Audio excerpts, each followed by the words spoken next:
basically, if you will not know the sadness, you will not appreciate happiness. It's like, if you've not gone through the darkness, you will not appreciate the light.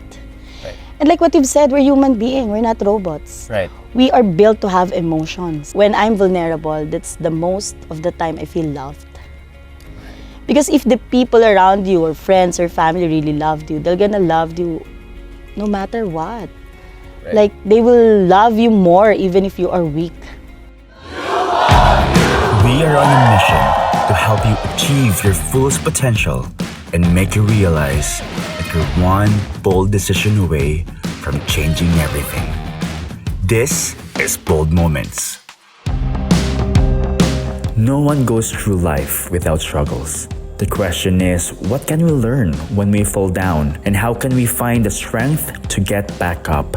Dark times can expand us to a new understanding of life if we allow it.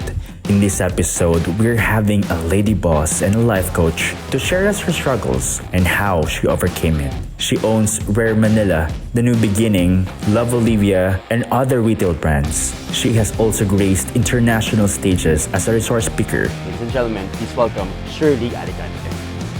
Woo! Hi, Ralph! How are you? How are you? I'm good. Thank you very much for joining us. Anytime. I'm excited for you to be here. You can sit here. Yes, I'm so excited. I'm excited as well. I think we're gonna share a lot of value bombs. And, Yeah, hopefully. Thank you very much. It's been, I think, less than a year since we met. Yeah, but July last year. year. That was the first NBU, 2019. And you're unforgettable. Wow. And you became a speaker. Yes, thanks to you. You became a speaker, and there were so many things. I know that you had to be a speaker, but I didn't know how it turned out. Yeah. I didn't know that that's gonna be the turnout of your talk, and people were crying. What did you do to them? Okay, sige, let's run through muna of what happened. Yes, Actually, go joining ahead. NBU 2019, it's Yes. really one of the best decision in life Thank you, thank you. ever as of the moment. Because, you know, during that time, siguro nakita nyo ako na I was really crying out Yes, loud you in did. front of, 50 people. And then this is Lanstan in front of me. Right. And that's also my first time, bursting out my emotions publicly. Kasi for the past, siguro mga a year before NBU, I was really, really depressed. I was really in this room, in my room. I really wanted darkness. Like parang, 3 days kang hindi, 3 days kang hindi kumakain. 3 days akong hindi naliligo. Mm.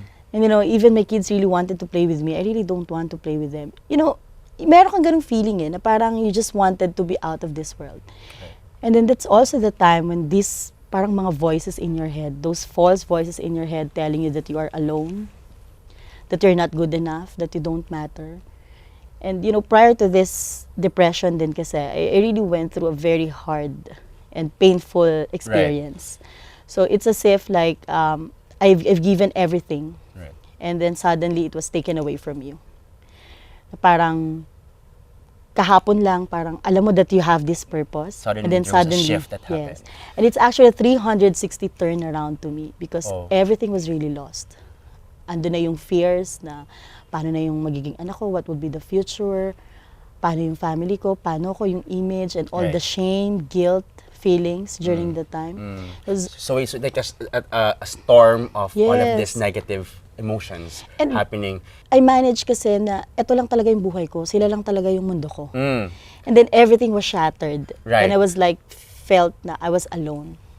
Na parang everybody was, turning back against me after everything that I have done for them. So it was really that moment that, I really felt so bad to the point that I really wanted to commit suicide. I even Oh my. planned for it. Oh my. And I'll share a story that's relevant to that as well. It's actually legit. Yeah. When people say that they had the feeling of ending their lives, it happens. It's true. And it can come in a form of a whisper, even though you're a highly Yes. proactive, Yes, positive person. Yes, it can that's happen true. pala to us that we would hear these nudges of ending one's life. Yes. How did this happen to you? And that time kasi parang, yeah, that's true. There is this mga little whisper that you are not enough, that Oh, you're not yeah. really good, Yeah. na you deserve what what's been happening to your life. And you started collecting evidences that you're not enough. Na kahit anong sabihin ng mga tao around you, parang hindi mo sila pakikinggan, and you will not believe that you are capable to be loved. Did you feel like there was no light in the tunnel? Yes, that's why I really wanted to end my life during the time. Like parang I even wrote letters to my family. I even wrote letter, like a suicidal note for my husband. As in, I really planned everything. It would just turn out that I was like parang binangungot lang. But in fact, I also bought those kind of medicines na because I'm a nurse, so I know Right. kung ano yung mga possible na pwedeng magpa-beat ng heart mo fast, and then you're gonna that's it. It will be the end. But that time I had this kind of parang message from God na don't give up. Okay. It's just really randomly I saw that in one of the books. So parang sa book pa nga ng anak ko yun, na parang do not give up. And then Feliz Lucas of Courageous Katie, the mom of Courageous Katie, she formed this kind of group in one of the Facebook group, like the D group. So parang she was inviting people, ladies, who are suffering from depression because she lost her daughter, like a 3-year-old daughter, and she was able to share it, how she was able to overcome that. And I was like, paano kaya nagawa nitong babaeng to na nawalan siya ng anak, but she was here and testifying how good God is to her. Yes. Because during that time, I really cannot see anything, even God. I really don't believe that God exists. Did you hate Yes, God for a I while? really hate him. Like, parang how come you do this to me? I even give my life to my Service. work and to serve people. Yeah. Even if I don't take care my own family. And I don't really feel his love. Right. Na parang, it's really unfair. So that was like the moment where you feel like it was just an endless suffering. Yes. And then you have here someone who shared her story, and that's the mom of Courageous Katie. Yes. Her name again is Feliz Lucas. Feliz Lucas. Hi, Feliz. Yeah. Thank you for that wonderful act of helping and sharing your testimony to a lot of people. Yeah, to and I was Shirlie really here. totally stranger to her. We just met in that Facebook group, and I just tell her, okay, I'll try to attend. And then she keep on messaging me like sobrang kulit. Right. Na parang, okay, Shirley, we have this gathering, please come and join us. So all the way from north, from Quezon City, she's gonna go to Alabang pa and travel like 3 hours to 4 hours just to see this group of people who's really depressed, totally stranger. So when I told her, Feliz, stop texting me. I don't want to hear anything. You said that to her? Yes, because that's the time that, I really wanted to be alone. You were resisting. Yes. And then she told me this line that really changed my perspective in life. Like she said, if Christ did not give up on me, I will never give up on you. And was really crying. And then I found myself, texting everything to her. Like this is the first time that I really opened my feelings. Right. Like during the time I really need somebody who will just gonna validate my feelings, and she did. Like parang it's okay, your pain is valid, your emotions are valid, because maybe from my previous life I was really raised like you cannot be angry, you cannot be sad because that's a bad thing. But when I got the chance to talk to Phyllis, she really validates that these emotions are really valid and it's okay. It's okay to be sad, it's okay not to be okay. I like that perspective very much, that you have to look at the good side, but you have to allow yourself to be sad. Yes. And there's a lot of people who preaches that you have to be proactive, you have to be positive. Most of the times, feel sad, feel good. Yeah. Sometimes like as a command, right? And sometimes what happens is we forget that we're human beings, Yes. and these feelings need to be processed. Being sad, depression, or being low in life, you have to go through that, and you have to be able to process it, you can understand it. Why do we need to embrace sadness? I think because, Ralph, basically, if you will not know the sadness, you will not appreciate happiness. It's like, if you're not gone through the darkness, you will not appreciate the light. Right. And like what you've said, we're human beings, we're not robots. Right. We are built to have emotions. Does that make you like a lower person because you are... In my experience, no. Because when I'm vulnerable, that's the most of the time I feel loved. Because if the people around you, or friends or family really loved you, they're gonna love you no matter what. Right. Like, they will love you more even if you are weak. So even if you're weak, that can still be acceptance? Yes, because that's true love, Ralph. You cannot just Right. love the other side of, The person. other side of Ralph. I love Ralph because, he's happy always, he have this and he have this. But, you really have to accept the person, the wholeness. In spite of their weaknesses, you still love the person unconditionally. Yes. And is it possible that you love a person unconditionally? Yes, I think so. Because for me, love is actually unilateral. It's something that you have to have that in yourself. Because you Right. cannot give what you don't have. True, true. You cannot give love. And, you will not be happy if you're the one giving and giving. That's why love for me is unilateral. You cannot give what you don't have. Yes. That's a very powerful statement. I've learned about that before because I think our natural state as an old soul guy and a sensitive guy, now I'm bearing myself out to everyone. Don't take note on that and like, oh, this guy is sensitive. We have to do something about it. No, I'm just saying that our natural state is giving. We feel someone's pain and we Yes. take care of someone's pain. And then sometimes it also could be problematic because you don't know what to share. You just share the you become you stay with the person, you tend to the person, but then kasi what material could I provide that could be of help to the person, right? Yes. Is that what you mean by you can't give what you don't have? Yes. And I think it's really more of, if you don't love yourself, you cannot give a piece of yourself to other people because you don't have it. Okay. How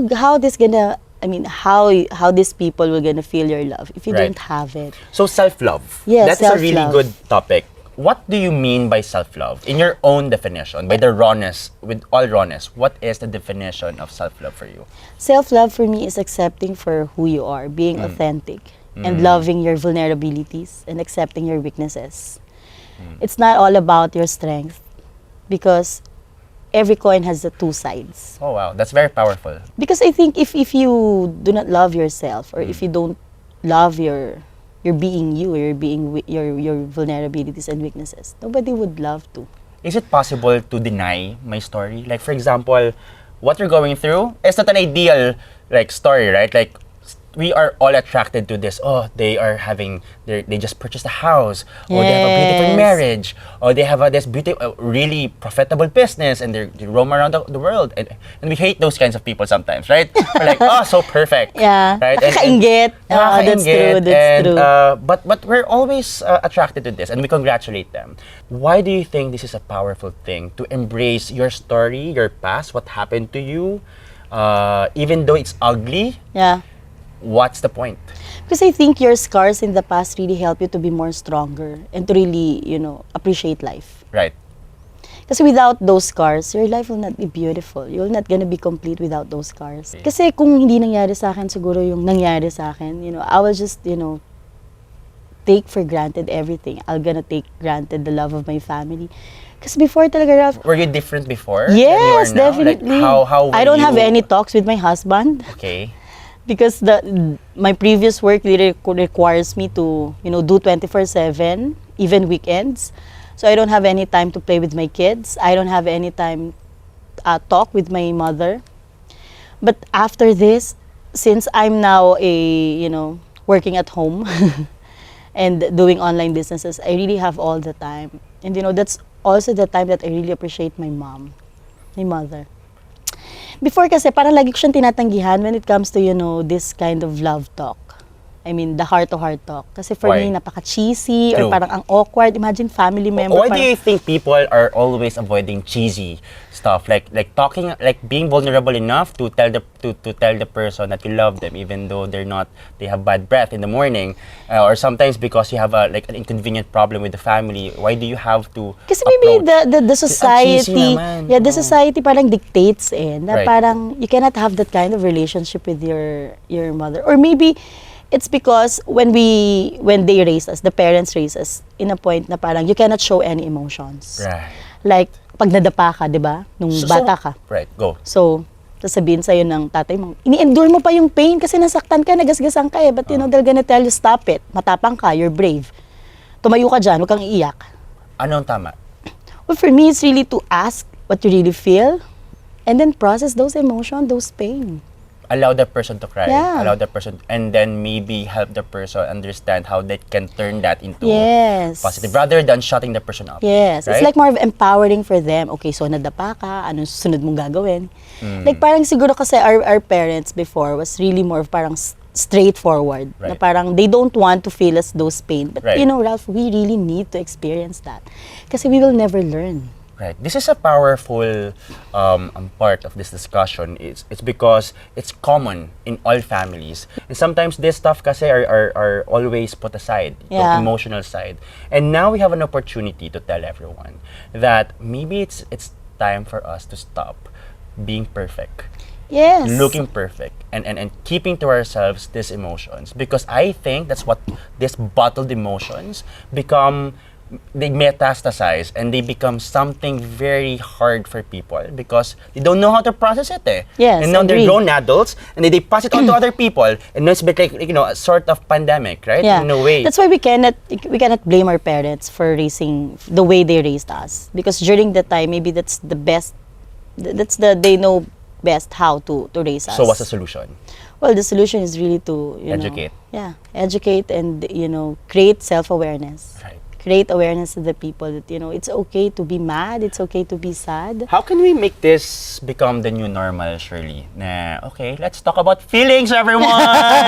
And I think it's really more of creating self-awareness. Na parang, why am I feeling this? Why is it very difficult for me to process my own feelings? Because I started with that. Na parang why I keep on pushing people. Right. Why I don't want to receive love from other people. Right. It's really pala because of me. Na parang I want to have this projection to the world that I'm strong and I don't need love. For me, it's really like parang embracing who I am. It's just like being who you are. authentic. Being Yes. authentic. Parang love me or not, it's up to you. It's okay. Parang I love myself more.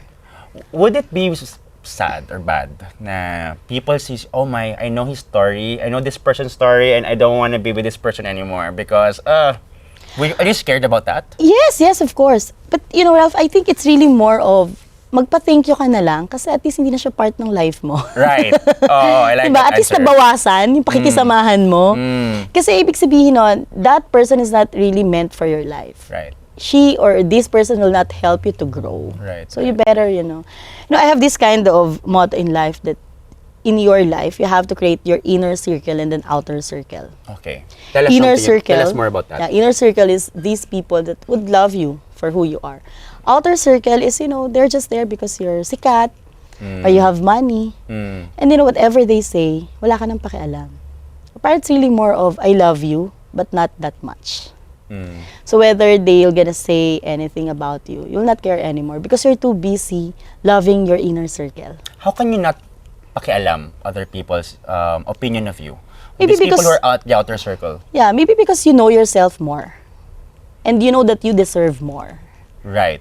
So knowing your value means Yes. also understanding who stays and who doesn't stay. Yes, agree. Not because you hate them, not because you dislike them, but But because you're not aligned. you're not aligned. Yeah. I like that. And then and sometimes it's okay that maybe you're gonna meet in another phase of your life, but for Yes. now in this state of your life, Yes. what stays stays, Yeah. and what doesn't And doesn't. this is not also applicable to the friend side, also applicable to your family. Like if Really? your father is so toxic of you and really eats you up, then you can put that in your outer circle. Is it okay? Isn't it a bad thing to not push away, but to limit your exposure to Again, it's family really- members? No, again, it would really boils down to your self-worth. Like parang, like what you've said, you have the power to choose who to stay and who will gonna be out. Even your sister? Even if it's your family member. I like that. That's very powerful Yeah. because I think we have a tendency as Filipinos. Yes. Filipino families are so close-knit, and we have this term, utang na loob. Yes, And agree. utang na loob is used too much sometimes to the point that we have to You're suffer. forgetting yourself. You have to forget forget Yes. yourself in this transaction Yes. with someone, and you sometimes give too much. And when is too much really for you? Well, for me, if this person really eats me up, like I forget how to love myself, and this person is really, may mamimit kang ganun na parang every time you meet, parang there's this parang negative energy na Yeah. parang if you are always proving yourself to this person, then this person is not worth it. What can you say? What can be like a few steps that they can do because they don't know the tools? Like, So are we going to like edit our family now? I'm like, is this our new thing? And is it okay? And it's really scary at first to do that because you feel I like agree. you're not a loyal person. What can you do if Sa you're akin going kasi through simple that? lang yung parameter ko eh.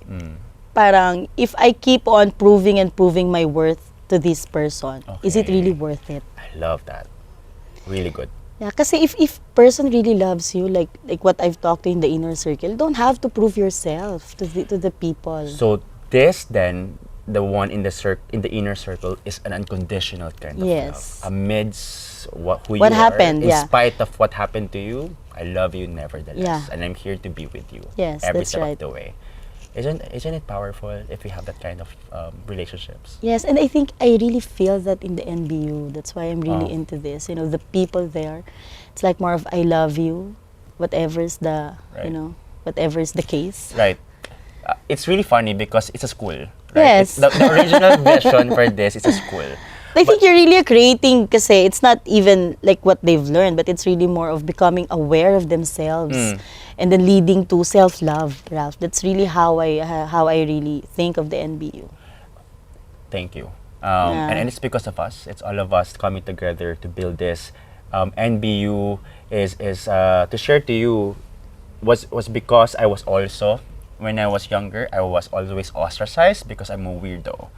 But Oh. I know I matter. But I cannot find my value. And sometimes because of people, cool friends, cool people Yes. always put you at that spot, you thought you belong to that spot.